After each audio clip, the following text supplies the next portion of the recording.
अच्छा जी, अगर chemical composition की बात की जाए तो प्लाज्मा मेम्ब्रेन हमारे साथ 3 कंपोनेंट से बना हुआ है। लिपिड है जिसमें प्रोटीन है और कार्बोहाइड्रेट है। तो chemically plasma membrane is composed of lipid, protein and carbohydrate. Chemically अगर हम देखें तो प्लाज्मा मेम्ब्रेन जो है, प्लाज्मा मेम्ब्रेन ये हमारे साथ मेड अप ऑफ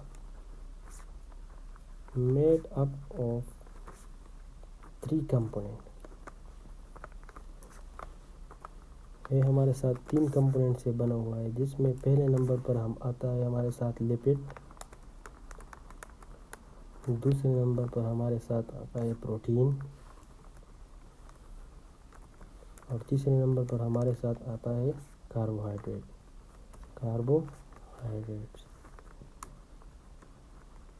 ये हमारे साथ प्लाज्मा मेम्ब्रेन की कंपोजिशन है। इन 3 चीज़ों से प्लाज्मा मेम्ब्रेन बना हुआ है। अच्छा जी, हम एग्ज़ाम्पल लेते हैं। एग्ज़ाम्पल में अगर हम ह्यूमन आरबीसी को उठाएं, ह्यूमन आरबीसी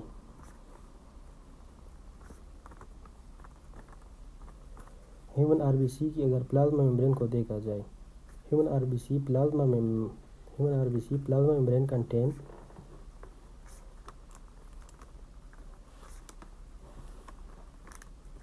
प्रोटीन जो कि हमारे साथ 52% है। इस तरह अगर देखा जाए लिपिड्स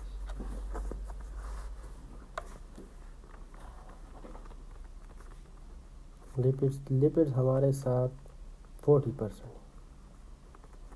और तीसरे नंबर पर हमारे साथ आता है कार्बोहाइड्रेट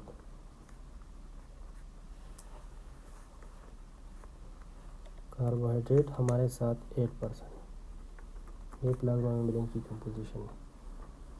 इनमें सबसे पहले हम लिपिड को देखते हैं कि प्लाज्मा मेम्ब्रेन में हमारे साथ कौन कौन से लिपिड आते हैं।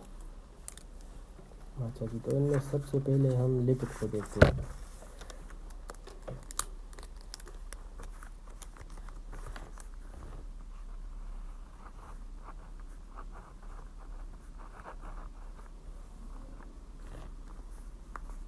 Lipid of plasma membrane.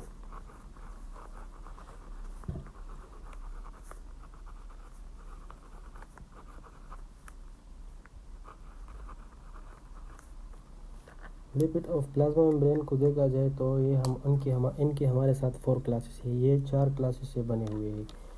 वे हैं 4 क्लासेस।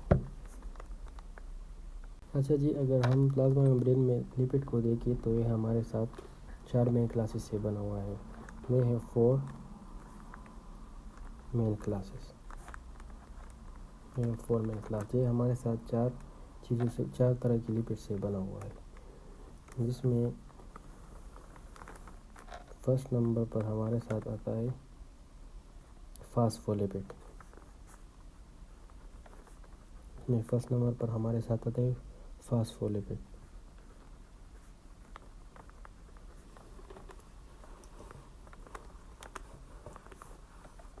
दूसरे नंबर पर हमारे साथ आता है स्फिंगोलिपिड।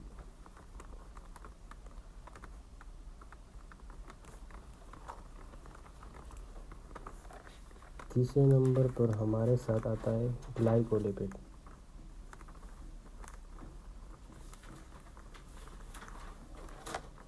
और चौथे नंबर पर हमारे पास आता है स्टीरोल।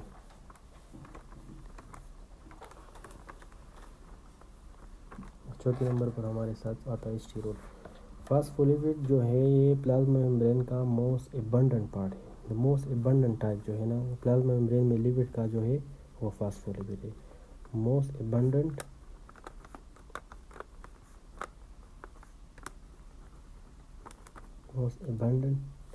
टाइप है इसका। अच्छा जी, अगर हम स्फिंगोलिपिड को देखें तो ये हमारे साथ लिपिड का एक टाइप है। It is a type of lipid.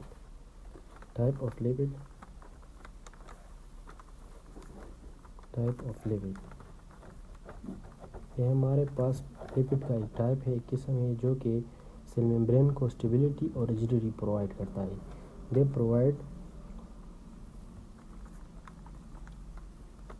They provide stability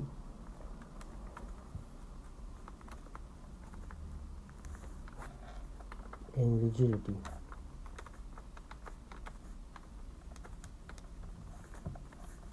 of cell membrane. ये हमारे पास लिपिड का एक टाइप है जो कि सेल मेम्ब्रेन को स्टेबिलिटी प्रोवाइड करता है एंड रिजिडिटी प्रोवाइड करता है। अच्छा जी, ग्लाइकोलिपिड को हम शुगर चेन भी कहते हैं। They are also called sugar chain. इसको हम शुगर चेन भी कहते हैं। ये हमारे पास रिस्पॉन्सिबल होता है रिकॉग्नाइजेशन के लिए, सेल रिकॉग्नाइजेशन। अगर हम देखें तो एक सेल दूसरी सेल को पहचानने एक सेल जब दूसरे सेल को पहचानता है तो ये किसकी वजह से पहचानता है? ग्लाइकोलिपिड की वजह से। They help in cell recognization. They help in cell recognization.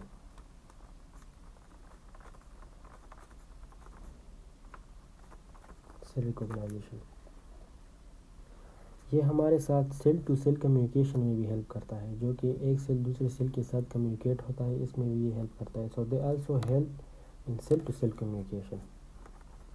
They also help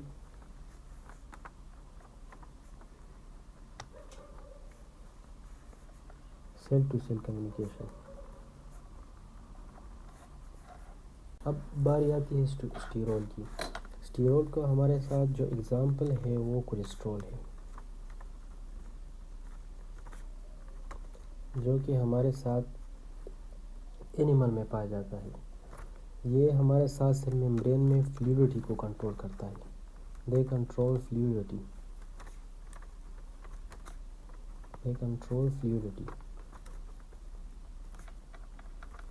ये फ्लूइडिटी को किस तरह कंट्रोल करता है?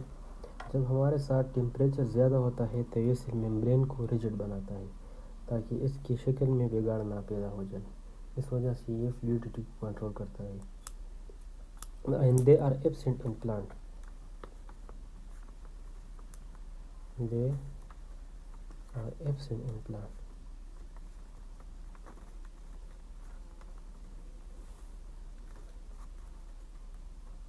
प्लांट में इसकी जगह फाइटोस्टेरोल होता है।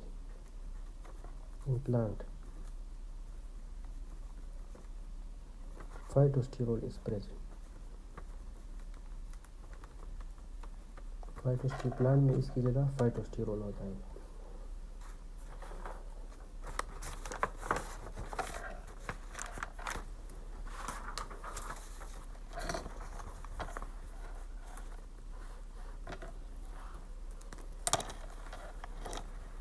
अच्छा जी, अब बारी आती है कार्बोहाइड्रेट की। Carbohydrate in plasma membrane.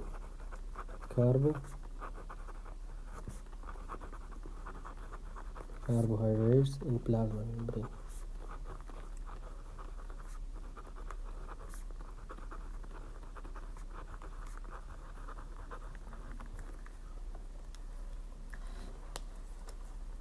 Plant में carbohydrate as a sugar chain, small sugar chain की फॉर्म में प्रेजेंट होता है। Present as a short as a short chain of sugar।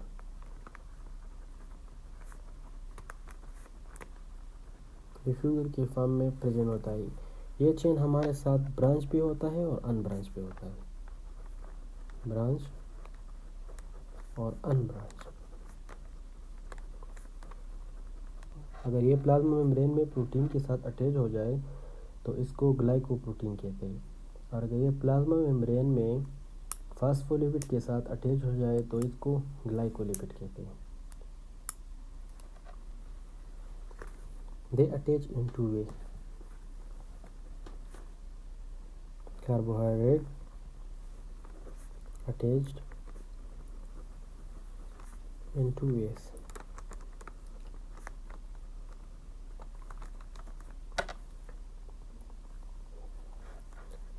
अगर प्रोटीन के साथ अटैच हो जाए तो protein on the membrane surface,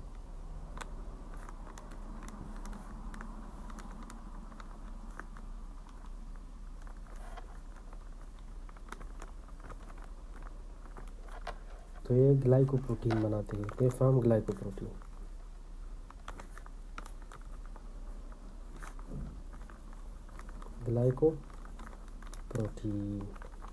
और अगर ये हमारे साथ फास्फोलिपिड के साथ अटैच हो जाए एक्सटर्नल सरफेस पे तो ये ग्लाइकोलिपिड बनाता है।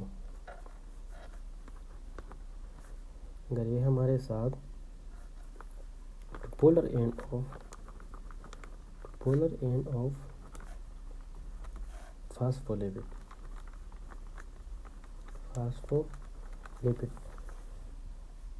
on the external surface,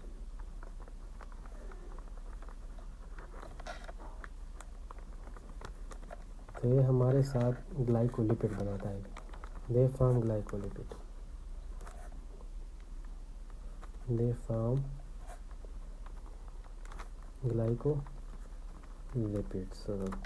ये ग्लाइकोलिपिड बनाता है। कार्बोहाइड्रेट जो है ये हमारे साथ मेनली सेल रिकॉग्नाइजेशन, कम्युनिकेशन और स्टेबिलिटी में हेल्प देते हैं। कार्बोहाइड्रेट्स मेनली हेल्प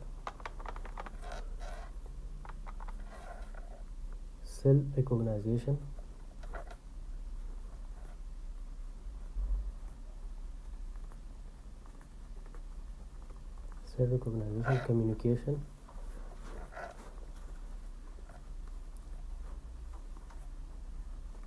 कम्युनिकेशन और stability.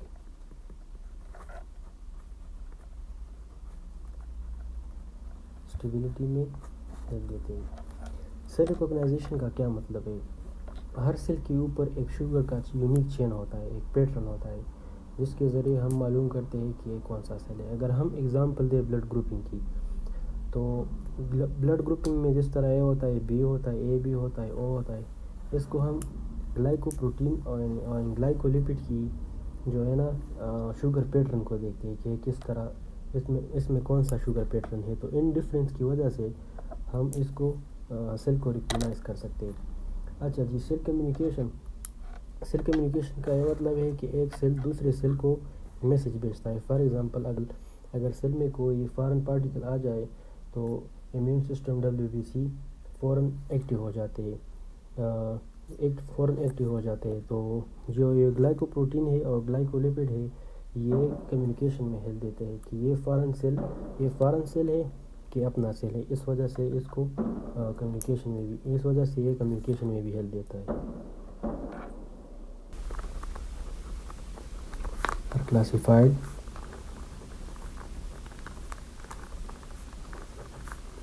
on plasma membrane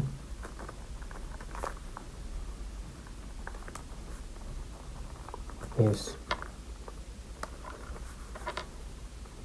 number 1 integral protein।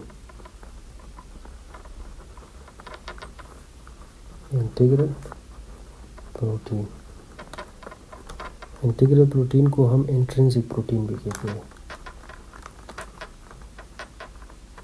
हम इसको इंट्रिंसिक प्रोटीन भी कहते हैं। अच्छा जी, ये हमारे साथ होल सेल मेम्ब्रेन से, ये इंटीग्रल प्रोटीन जो है ये होल सेल मेम्ब्रेन से पास हुआ है। ये पास द होल सेल मेम्ब्रेन, इसने सारे सेल मेम्ब्रेन को क्रॉस किया है। स्पेन और क्रॉस द एंटायर मेम्ब्रेन,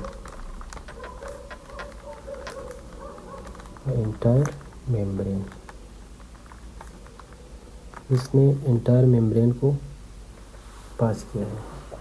अच्छा जी, ये हमारे साथ लिपिड बाइलेयर में भी एम्बेडेड है। They are also embedded in lipid bilayer।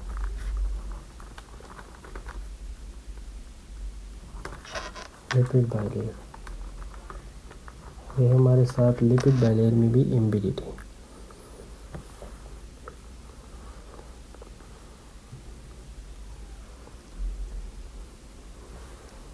अच्छा जी, अब दूसरे नंबर पर इसको हम डायग्रामेटिकली एक्सप्लेन करेंगे। फर्स्ट ऑफ ऑल हम इसकी थ्योरी को समझते हैं। इसके बाद आता है पेरिफेरल प्रोटीन।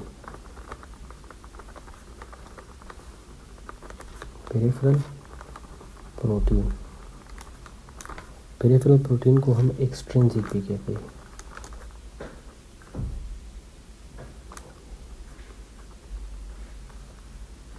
इसको हम एक्सट्रिंसिक प्रोटीन भी कहते हैं क्योंकि ये सेल मेम्ब्रेन के एक ख़ास साइड पे मौजूद होता है। Found only one side of membrane, ये आउटर साइड, इधर ये आउटर साइड पे होता है और ये इनर साइड पे होता है। इसको हम पेरिफेरल प्रोटीन कहते हैं। फॉर एग्जांपल अगर इसको देखा जाए तो ये हमारे साथ पेरिफेरल प्रोटीन है।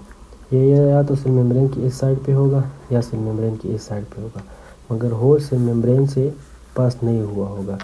जब होल सेल मेम्ब्रेन से पास हुआ हो तो इसको हम इंटीग्रल प्रोटीन कहते हैं। जब फॉर एग्जांपल अगर हम इसका एग्जांपल दें तो ये हमारे साथ इंटीग्रल प्रोटीन है। इंटीग्रल प्रोटीन तो या होल सेल मेम्ब्रेन से पास हुआ होगा या इसका कोई आधा हिस्सा सेल मेम्ब्रेन में होगा, आधा बाहर होगा, ये साइड पे नहीं होगा। अगर कोई प्रोटीन साइड पे अटैच हो तो इसको हम पेरिफेरल प्रोटीन कहते हैं और इसको हम आल्सो एक्सट्रिंसिक प्रोटीन भी कहते हैं। ये सेल मेम्ब्रेन की आउटसाइड पे भी हो सकता है और इनसाइड पे भी हो सकता है। Found only in one side of membrane, they found only in one side of the membrane, in one side of membrane, in membrane के एक साइड पे होगा, इधर इनर और आउटर सरफेस, इधर इनर और आउटर सरफेस, आउटर सरफेस। यह हमारे साथ आउटर सरफेस पे होगा या इनर सरफेस पे होगा और ये हमारे साथ सेल मेम्ब्रेन के साथ लूजली अटैच हुआ होगा, लूजली अटैच्ड टू मेम्ब्रेन।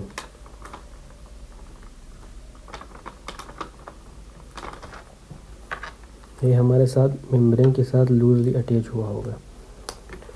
अच्छा जी हाँ, अब हम इस डायग्राम को एक्सप्लेन करते हैं। इसका ये पार्ट जो है ना, ये हमारे साथ फास्फेट और ग्लिसरॉल से बना हुआ है और जो ये पार्ट है हमारे साथ सेल मेम्ब्रेन का, ये हमारे साथ फैटी एसिड से बना हुआ है। फैटी एसिड सैचुरेटेड भी हो सकता है और अनसैचुरेटेड भी हो सकता है। इसका जो ये फास्फोलिपिड पार्ट है ये हमारे साथ हाइड्रोफिलिक है, ये पोलर है हमारे साथ नेचर में और हाइड्रोफिलिक है, और ये पार्ट जो है ना ये हाइड्रोफोबिक इन नेचर है। अच्छा, ये प्रोटीन जो है हमारे साथ जो इस मेम्ब्रेन के दरमियान में है इसको हम इंटीग्रल प्रोटीन भी कहते हैं क्योंकि ये प्रोटीन मेम्ब्रेन की एक साइड से शुरू हुआ है दूसरी साइड पे ख़त्म हुआ है, इसको हम इंटीग्रल प्रोटीन भी कहते हैं।